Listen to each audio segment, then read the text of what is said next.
Salut à tous, j'espère que vous vous portez bien. Nous voici encore aujourd'hui pour une nouvelle vidéo intitulée 5 signes qui montrent que vous êtes financièrement pauvre.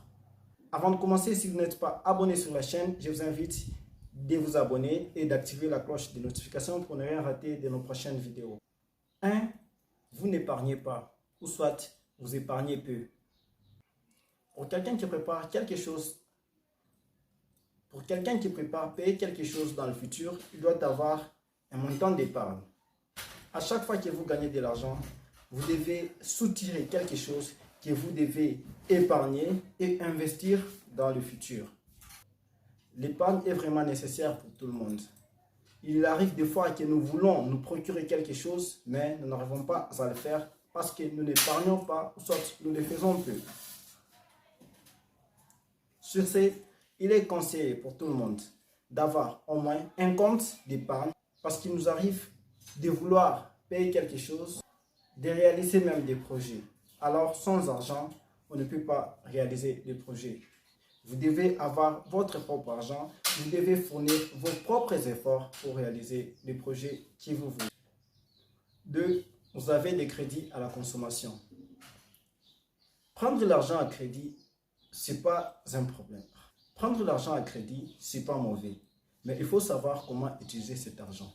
Si vous prenez l'argent à crédit, vous devez utiliser cet argent afin que vous gagnez plus et vous remboursez l'argent que vous avez pris. Certains déconseillent de prendre l'argent de crédit parce qu'ils ne savent pas utiliser ça. Si vous prenez l'argent à crédit, vous devez savoir comment l'utiliser. Vous devez faire travailler cet argent. Vous devez investir cet argent dans quelque chose que vous allez vous rendre compte que ça va vous rapporter après. 3.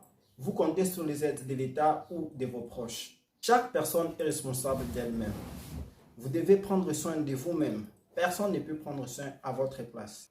Si vous avez besoin de quelque chose, vous devez travailler. Parce qu'en comptant sur les gens, en comptant sur l'État, vous serez déçus.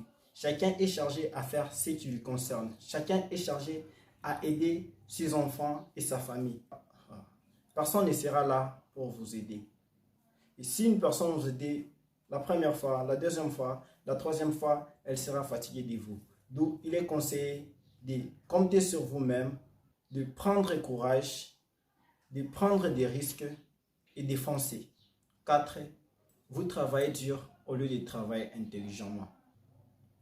Mieux vaut travailler intelligemment que travailler dur. Parce que quand vous travaillez intelligemment, vous avez le temps de voir au moins combien ça peut vous coûter, combien vous pouvez gagner. L'importance de travailler intelligemment, c'est quoi? Premièrement, quand vous travaillez intelligemment, vous terminez toutes les tâches importantes en premier lieu. Deuxièmement, vous ne procrastinez pas parce que vous comptez sur le temps. Et troisièmement, vous vous fixez des heures supplémentaires. Quand les autres ont déjà abandonné, disant que c'est l'heure du repos, et ceux qui travaillent intelligemment se fixent toujours les heures supplémentaires pour avancer et terminer leurs tâches avant, contrairement à ceux qui travaillent dur. Ces gens, ils attendent que l'heure soit sifflée pour qu'ils arrêtent ce qu'ils sont en train de faire et attendre le jour prochain. Pour ceux qui travaillent dur, il n'y a pas surtout les heures supplémentaires parce qu'ils attendent le repos pour se reposer au moins. Quels que soient les niveaux auxquels ils seront avec le travail, ils vont abandonner pour profiter du repos. Sur ce, il est bien conseillé de travailler intelligemment que de travailler durement. 5. Vous vivez au jour le jour. Vous ne cherchez que lorsque vous avez besoin. Vous ne cherchez que lorsque vous vous sentez en urgence. Et ce n'est pas bien, parce que ce n'est pas tous les efforts qui payent. Parfois, vous pouvez travailler sans trouver. Donc, vous dépensez au lieu d'investir. Il n'est pas normal de penser qu'à la journée d'aujourd'hui.